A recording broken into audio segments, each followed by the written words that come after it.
ನೀವೇನು ನಮ್ಮ ಚಾನಲ್ಸ್ಗೆ ಸಬ್ಸ್ಕ್ರೈಬ್ ಆಗಿಲ್ಲ ಅಂದರೆ ಈ ಕೂಡಲೇ ಸಬ್ಸ್ಕ್ರೈಬ್ ಬಟನನ್ನು ಒತ್ತಿ, ಹಾಗೆ ಪಕ್ಕದಲ್ಲಿರೋ ಬೆಲ್ ಐಕಾನ್ನ ಕ್ಲಿಕ್ ಮಾಡಿ. First card page of pentacles ಬಂದಿದೆ. ನೀವು ಅಂದ್ಕೊಂಡಿರೋ ಥರ ನಿಮ್ಮ ರಿಲೇಷನ್ಶಿಪ್ ಸ್ಟ್ರಾಂಗ್ ಇಲ್ಲ ಅಂತ ಹೇಳ್ತಾ ಇದೆ page of pentacles. Already married ಆಗಿದ್ದರೆ ತುಂಬ ಆರ್ಗ್ಯುಮೆಂಟ್ಸು, ರೀಸೆಂಟ್ಲಿ ಜಗಳಗಳು ಆಗಿರ್ಬೋದು ಅಂತ ಪೇಜ್ ಆಫ್ ಪೆಂಟಿಕಲ್ಸ್ ಹೇಳುತ್ತೆ. ನಿಮ್ಮಿಂದ ಅದರ್ ಪರ್ಸನ್ ನೀವು ಸಾರಿ ಕೇಳಿ ಅಂತ ವೇಟ್ ಮಾಡ್ತಾ ಇರ್ಬೋದು, ಅಥವಾ ನೀವು ಯಾರಿಂದನೂ ಸಾರಿನ ಎಕ್ಸ್ಪೆಕ್ಟ್ ಮಾಡ್ತಾ ಇದ್ದೀರಾ, ಎಕ್ಸ್ಪೆಕ್ಟಿಂಗ್ ಸಾರಿ ಅಂತ ಕೂಡ ಕಾರ್ಡ್ ಹೇಳ್ತಾ ಇದೆ. ಸೆಕೆಂಡ್ ಕಾರ್ಡ್ ನನಗೆ 10 ಆಫ್ ವಾಂಡ್ಸ್ ಬಂದಿದೆ. ತುಂಬ ರೆಸ್ಪಾನ್ಸಿಬಿಲಿಟೀಸ್ ಇದೆ ನಿಮಗೂ ಅದರ್ ಪರ್ಸನ್ಗೂ. ತುಂಬ ಆಲ್ರೆಡಿ ನಿಮ್ಗೆ ಬೇಬಿ ಇರ್ಬೋದು, ಸೊ ತುಂಬ ಇಶ್ಯೂಸ್ ಇದೆ ಅಂತ ಹೇಳ್ಬೋದು. ಅಪ್ರಿಷಿಯೇಟ್ ಮಾಡಲ್ಲ, ನೀವೇನೇ ಕೆಲಸ ಮಾಡಲಿ, ಅಡುಗೆ ಮಾಡಲಿ ಅಥವಾ ಏನೇ ಸಮಥಿಂಗ್, ಎಷ್ಟೇ ಫ್ಯಾಮ್ಲಿಗೋಸ್ಕರ ಟೈಮ್ ಸ್ಪೆಂಡ್ ಮಾಡಲಿ, ಎಷ್ಟೇ ಲವ್ ಆ್ಯಂಡ್ ಕೇರ್ ತೋರಿಸಿದ್ರು ನೀವು ಅಪ್ರಿಷಿಯೇಟ್ ಮಾಡಲ್ಲ ಅನ್ನೋ ಕಂಪ್ಲೇಂಟ್ಸ್ ಇದೆ, ಅಥವಾ ಅದರ್ ಪರ್ಸನ್ ಅಪ್ರಿಷಿಯೇಟ್ ಮಾಡಲ್ಲ ನಿಮ್ಮನ್ನು ಅನ್ನೋ ಕಂಪ್ಲೇಂಟ್ಸ್ ಕಾಣಿಸ್ತಾ ಇದೆ ನನಗೆ. ಅಥವಾ ಅವ್ರ ಮನೆಯವರು ನೀವೇನೇ ಮಾಡಿದರೂ ಕೂಡ ಏನೂ ಮಾಡ್ತಾ ಇಲ್ಲ ಅಂತಲೇ ಹೇಳ್ತಾರೆ ಅಂತ ಅನಿಸುತ್ತೆ. ಥರ್ಡ್ ಕಾರ್ಡ್ ನನಗೆ 3 ಆಫ್ ವಾಂಡ್ಸ್ ಬಂದಿದೆ. ರೆಪ್ಯುಟೇಷನ್ ಪ್ರಶ್ನೆ ಇದೆ. ನೀವು ಆಪರ್ಚುನಿಟೀಸ್ ಬರುತ್ತೆ ನಿಮಗೆ, ವರ್ಕ್ ರಿಲೇಟೆಡ್ ಇರ್ಬೋದು. ಕೆಲವರು 3 ಆಫ್ ವಾಂಡ್ಸ್ ಇರೋದ್ರಿಂದ waiting for A new person ಅಂತ ಹೇಳುತ್ತೆ. ಅಥವಾ ನೀವು ಹೋಮ್ ಇಷ್ಟರಲ್ಲೇ ಮನೆ ಶಿಫ್ಟ್ ಮಾಡಿದ್ದೀರಾ ಅಥವಾ ಮನೆ ಶಿಫ್ಟ್ ಮಾಡ್ತೀರಾ ಅಂತ ಹೇಳ್ತಾ ಇದೆ. ಈ 1 ವೀಕ್ 2 ವೀಕಲ್ಲಿ ಹೊಸ ಮನೇನ ನೋಡಿದ್ದೀರಾ, ಅದು ಬಾಡಿಗೆನೇ ಇರ್ಬೋದು ಅಥವಾ ಸ್ವಂತ ಮನೆಯೇ ಇರ್ಬೋದು, ಮನೆ ಶಿಫ್ಟ್ ಮಾಡ್ತೀರಾ ಅಂತ ಕೂಡ ಕಾಣಿಸ್ತಾ ಇದೆ. ಹಂಗೆ ಅದೇ ಥರ ನನಗೆ ಮನೆ ಕ್ಲೀನ್ ಮಾಡ್ತಾ ಇರೋದನ್ನು ಕಾಣಿಸ್ತಾ ಇದೆ, ಕ್ಲೀನಿಂಗ್ ಹೋಮ್ ಅಂತ ಹೇಳ್ಬೋದು. ಫೋರ್ತ್ ಕಾರ್ಡ್ ನನಗೆ ಜಡ್ಜ್ಮೆಂಟ್ ಕಾರ್ಡ್ ಬಂದಿದೆ. ಜಡ್ಜ್ಮೆಂಟ್ ಕಾರ್ಡ್ ಸಪ್ರೇಷನ್ನ ರೀಪ್ರೆಸೆಂಟ್ ಮಾಡುತ್ತೆ.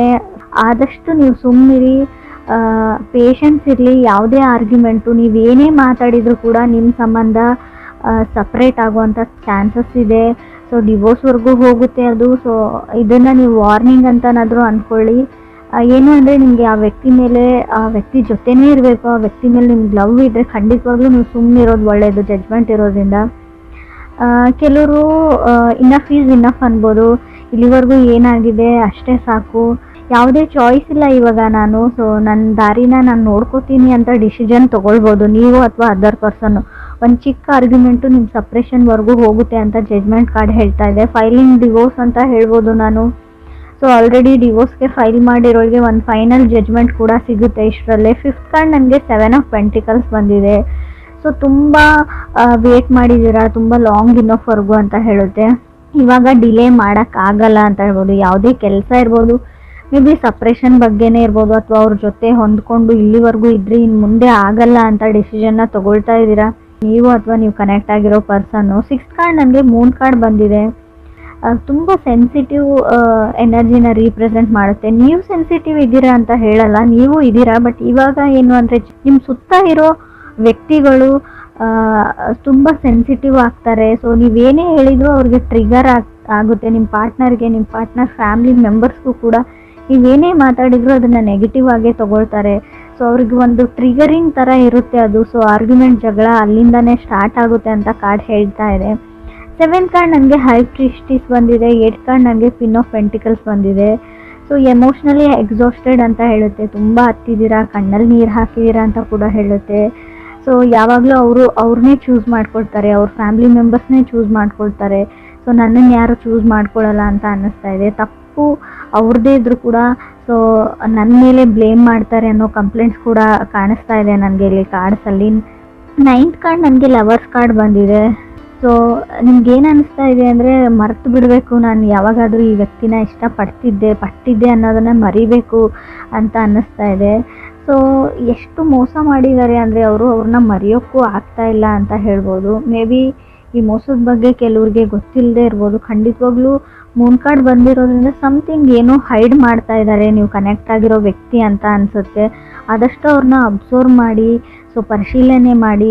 ಸೊ ನೀವು ಲಿಟ್ರಲಿ ಮೋಸ ಹೋಗೋಕ್ಕಿಂತ ಮುಂಚೆನೇ ಅದರಿಂದ ದೂರ ಇರಿ, ಅದನ್ನು ತಡೀರಿ ಅಂತ ಕೂಡ ಕಾರ್ಡ್ ಹೇಳುತ್ತೆ. ನಾರ್ಮಲಿ ಇದು ನಿಮ್ಮ ಪಾರ್ಟ್ನರ್ ಮೋಸ ಮಾಡ್ತಾರೆ ಅಂತಲ್ಲ, ಹಣಕಾಸಿನ ವಿಚಾರವಾಗಿ ನಿಮ್ಮ ಫ್ರೆಂಡ್ಸು, ಬಿಸ್ನೆಸ್ ಪಾರ್ಟ್ನರ್ಸು, ಯಾರೋ ಹೊರಗಡೆ ಇರೋ ವ್ಯಕ್ತಿಗಳು ಕೂಡ ಮೋಸ ಮಾಡ್ಬೋದು. ನೀವು ಮೋಸ ಹೋಗೋ ಚಾನ್ಸಸ್ ಇದೆ. 10th ಕಾರ್ಡ್ ನನಗೆ 9 ಆಫ್ ಸಾರ್ಡ್ಸ್ ಬಂದಿದೆ. ಯು ಆರ್ ಸ್ಕೇರ್ಡ್ ಅಂತ ಹೇಳ್ತಾ ಇದೆ. ಏನು ಅಂದರೆ ಆರ್ಗ್ಯುಮೆಂಟ್ ಮಾಡಿದ್ರಾ, ಜಗಳ ಮಾಡ್ಕೊಂಡಿದ್ದೀರಾ, ಇವಾಗ ನಿಮಗೆ ಭಯ ಆಗ್ತಾ ಇದೆ ಎಲ್ಲಿ ಆ ವ್ಯಕ್ತಿ ನಿಮ್ಮಿಂದ ದೂರ ಆಗ್ತಾರೆ ಅಂತ. ತುಂಬ ಕರೇಜ್ ಬೇಕು ಅಂತ ಹೇಳಬೇಕು. ನಾನು ಅದಕ್ಕೆ ಹೇಳಿದೆ ಸ್ಟಾರ್ಟಿಂಗಲ್ಲಿ. ಸೊ ಆ ವ್ಯಕ್ತಿ ನಿಮಗೆ ಇಷ್ಟ ಇದ್ದರೆ ಆದಷ್ಟು ಯಾವುದೇ ಆರ್ಗ್ಯುಮೆಂಟ್ ಇರಲಿ, ಏನೇ ಇರಲಿ, ಟ್ರಿಗರ್ ಆಗಬೇಡಿ, ಸುಮ್ಮನಾಗಬೇಡಿ. ಸಣ್ಣ ಪುಟ್ಟ ವಿಷಯಕ್ಕೆ ಸ್ಪೆಷಲಿ ಈ 3 ತಿಂಗಳು ಮಾತ್ರ ನೀವು 3 ಮಂತ್ಸ್ವರೆಗೂ ಯಾವುದೇ ಜಗಳನ ಮಾಡ್ಕೊಳ್ಬೇಡಿ ಅಂತ ಹೇಳ್ಬೋದು. ಅಕಸ್ಮಾತ್ ನೀವು ಮಾಡ್ಕೊಂಡಿದ್ರೆ ಖಂಡಿತವಾಗ್ಲೂ ನಿಮ್ಮ ಪಾರ್ಟ್ನರು ನೀವು ಲಾಯರ್ ಹತ್ರ ಕನ್ಸಲ್ಟ್ ಮಾಡ್ತೀರಾ ಅಂತ ಹೇಳ್ಬೋದು. ಸೊ ಕೌನ್ಸಿಲಿಂಗ್ ಅಗತ್ಯ ಕೂಡ ಇದೆ. ಯಾರಿಗೋ ಒಂದು ಮಾನಸಿಕ ರೋಗ ಅಂತ ನಾನು ಹೇಳಲ್ಲ, ಮಾನಸಿಕವಾಗಿ ತುಂಬ ಕುಗ್ಗೋಗಿದ್ದೀರಾ, ಸೊ ಕಾಂಪ್ರಮೈಸು ಆಗಬೇಕಾಗುತ್ತೆ. ಸೊ ಸ್ವಲ್ಪ ಕೌನ್ಸಿಲಿಂಗ್ನ ತೊಗೊಳ್ಳಿ ಅಥವಾ ಮೆಡಿಟೇಷನ್ನ ಮಾಡಿ ಅಂತ ನಾನು ಹೇಳ್ತೀನಿ. 11th ಕಾರ್ಡ್ ನನಗೆ ಪೇಜ್ ಆಫ್ ಕಪ್ಸ್ ಬಂದಿದೆ. 12th ಕಾರ್ಡ್ ನನಗೆ ಎಂಪ್ರೆಸ್ ಬಂದಿದೆ. ಯಾರಿಂದನೋ ಸಾರಿನ ಎಕ್ಸ್ಪೆಕ್ಟ್ ಮಾಡ್ತಾ ಇದ್ದೀರಾ ಅಂತ ಹೇಳಿದೆ. ಕಮ್ಯುನಿಕೇಷನ್ ಸ್ಟಾಪ್ ಆಗಿದೆ. ನೀವು ಅಥವಾ ಅದರ್ ಪರ್ಸನ್ ಟ್ರೈ ಮಾಡ್ತಾ ಇದ್ದೀರಾ ಕಮ್ಯುನಿಕೇಟ್ ಮಾಡೋಕ್ಕೆ, ಬಟ್ ರೆಸ್ಪಾನ್ಸ್ ಬರ್ತಾ ಇಲ್ಲ ಅಂತ ಅನಿಸುತ್ತೆ. ಬಟ್ ಖಂಡಿತವಾಗ್ಲೂ ಹಾಗೆ ಟ್ರೈ ಮಾಡ್ತಾ ಇರಿ. ಸೊ ಅವರು ಖಂಡಿತ ನಿಮಗೆ ರೆಸ್ಪಾನ್ಸ್ ಮಾಡ್ತಾರೆ ಅಂತ ಕಾರ್ಡ್ ಹೇಳ್ತಾ ಇದೆ. ಎಂಪ್ರೆಸ್ ಕಾರ್ಡ್ ಇರೋದ್ರಿಂದ ಸೊ ರಿಲೇಷನ್ಶಿಪ್ಪಲ್ಲಿ ಇರೋರು ಕೇರ್ಫುಲ್ ಆಗಿರಿ. ಇನ್ ಕೇಸ್ ನೀವು ಬೇಬಿನ ಎಕ್ಸ್ಪೆಕ್ಟ್ ಮಾಡ್ತಾ ಇಲ್ಲ ಅಂದರೆ ಸಡನ್ ಪ್ರೆಗ್ನೆನ್ಸಿನ ಹೇಳ್ತೀನಿ. ಸೊ ಆಲ್ರೆಡಿ ಮ್ಯಾರಿಡ್ ಇದ್ದೀರಾ, ಬೇಬಿ ಬೇಕು ಅನ್ನೋರಿಗೆ ಕಂಗ್ರಾಟ್ಸ್ ಹೇಳ್ತೀನಿ. ಸೊ ಕನ್ಸೀವ್ ಆಗೋ ಚಾನ್ಸಸ್ ಕೂಡ ಎಂಪ್ರೆಸ್ ಕಾರ್ಡ್ ಹೇಳ್ತಾ ಇದೆ, ಕನ್ಸೀವ್ ಕೂಡ ಆಗ್ತೀರಾ ಅಂತ ಹೇಳ್ಬೋದು. ಸೆಕೆಂಡ್ ಕಾರ್ಡ್ 10 ಆಫ್ ವಾಂಡ್ಸ್ ಬಂದಿರೋದ್ರಿಂದ ಟೇಕ್ ರೆಸ್ಪಾನ್ಸಿಬಿಲಿಟಿ ಅಂತ ಹೇಳ್ತೀನಿ ನಾನು. ಯಾವುದೇ ರೆಸ್ಪಾನ್ಸಿಬಿಲಿಟೀಸ್ ಬೇಡ ನನಗೆ, ನಾನು ಆರಾಮಾಗಿರಬೇಕು ಅಂತ ಅಂದ್ಕೊಂಡಿದ್ದೀರಾ. ಸೊ ಆಲ್ರೆಡಿ ಮದುವೆ ಆಗಿದೆ ಕೆಲವ್ರದ್ದು, ಆಲ್ರೆಡಿ ಪೇರೆಂಟ್ಸ್ ಕೂಡ ಆಗ್ತಾ ಇದ್ದೀರಾ. ಸೊ ರೆಸ್ಪಾನ್ಸಿಬಿಲಿಟಿ ತೊಗೊಳ್ಳೋದನ್ನು ಕಲೀರಿ ಅಂತ ಕೂಡ ಕಾರ್ಡ್ ಹೇಳ್ತಾ ಇದೆ.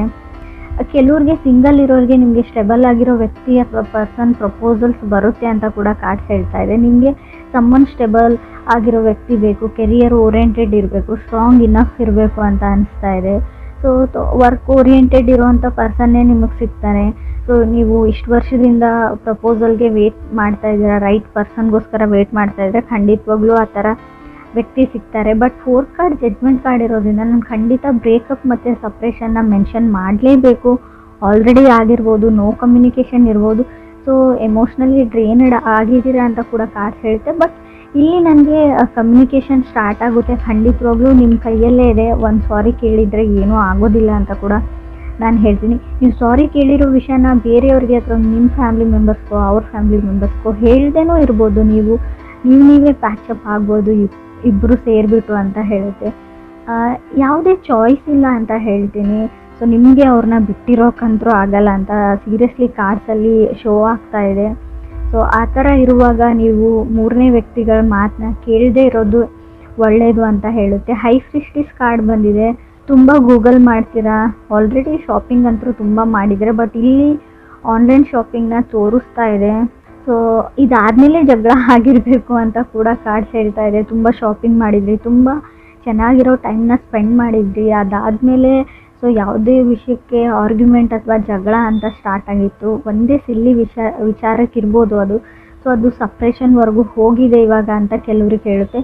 ಕೆಲವರು ಇಲ್ಲ ನಾವು ಚೆನ್ನಾಗೇ ಇದ್ದೀವಿ ಅನ್ನೋರಿಗೆ ಕೂಡ 9 ಆಫ್ ಸೋರ್ಸ್ ಬಂದಿರೋದ್ರಿಂದ ಸೊ ಇನ್ ಫ್ಯೂಚರ್ ಮುಂದೆ ಈ 3 ಮಂತ್ಸ್ವರೆಗೂ ಸ್ವಲ್ಪ ಎಲ್ಲ ಚೆನ್ನಾಗಿದೆ. ಸೊ ಓವರಾಲ್ ನಿಮ್ಮ ಲೈಫ್ ಈ ವರ್ಷ ಫ್ಯೂಚರ್ ಬಗ್ಗೆ ನೋಡೋದಾದರೆ ಎಲ್ಲ ಚೆನ್ನಾಗಿದೆ ರೀಡಿಂಗಲ್ಲಿ. ಸೊ ರಿಲೇಷನ್ಶಿಪ್ಪಲ್ಲಿ ಮಾತ್ರ ಸ್ವಲ್ಪ ಕೇರ್ಫುಲ್ ಆಗಿರಬೇಕು ನೀವು.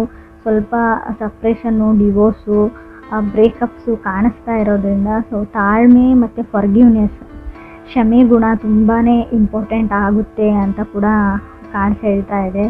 ಸೊ ನೋ ಕಮ್ಯುನಿಕೇಷನ್ ಎಂಡ್ ಆಗುತ್ತೆ. ಖಂಡಿತ ಅವರೇ ಕಾಲ್ ಮಾಡ್ತಾರೆ ಅಥವಾ ಅವರೇ ಮೆಸೇಜ್ ಮಾಡ್ತಾರೆ ಅಥವಾ ನೀವು ಮಾಡ್ತೀರಾ. ಒಟ್ಟಿನಲ್ಲಿ ಕಮ್ಯುನಿಕೇಷನ್ ಮತ್ತೆ ಸ್ಟಾರ್ಟ್ ಆಗುತ್ತೆ. ಸೊ ಎಲ್ಲನೂ ನಾರ್ಮಲಿ ಬರುತ್ತೆ. ಬಟ್ ನೀವು ಆರ್ಗ್ಯೂ ಮಾಡೋದನ್ನು ಬಿಡಿ. ಸೊ ಸಾರಿ ಕೇಳೋದನ್ನು ಕಲೀರಿ ಅಂತ ಕೂಡ ರೆಪ್ಯುಟೇಷನ್ ಅಥವಾ ಈಗೋ ಆ್ಯಂಡ್ ಪ್ರೈಡ್ನ ಬಿಟ್ಟಾಕಿ ಅಂತ ಹೇಳ್ತೀನಿ. ಕ್ಲಾಸ್ ವಾಚರ್ಸ್ಗೂ ಇದನ್ನೇ ಹೇಳ್ತೀನಿ. ಸಪ್ರೇಷನ್ ನನಗೆ ತುಂಬ ಸ್ಟ್ರಾಂಗಾಗಿ ಕಾಣಿಸ್ತಾ ಇದೆ 3 ಆಫ್ ಸಾರ್ಟ್ಸ್ ಇರೋದ್ರಿಂದ. ಇದನ್ನು ತಡಿಬೇಕು ಅಂದರೆ ಆದಷ್ಟು ಯಾವುದಾದ್ರೂ ದೇವಸ್ಥಾನಕ್ಕೋ ಸೊ ಯಾವುದಾದ್ರೂ ಸ್ಪಿರಿಚುವಲ್ ಪ್ಲೇಸಸ್ಸಿಗೆ ಹೋಗಿ ನೀವು ಪ್ರೇಯರ್ಸ್ನ ಮಾಡ್ಕೊಳ್ಳಿ. ಫಸ್ಟು ಪ್ರೇ ಮಾಡಿ ಅಂತ ಹೇಳ್ತೀನಿ. ಲಾ ಆಫ್ ಅಟ್ರಾಕ್ಷನ್ನ ಯೂಸ್ ಮಾಡಿ. ಸೊ ಖಂಡಿತವಾಗ್ಲೂ ಸಪ್ರೇಷನ್ನ ಆಗೋದನ್ನು ನೀವು ತಡಿಬೋದು ಅಂತ ಕಾರ್ಡ್ಸ್ ಹೇಳ್ತಾ ಇದೆ.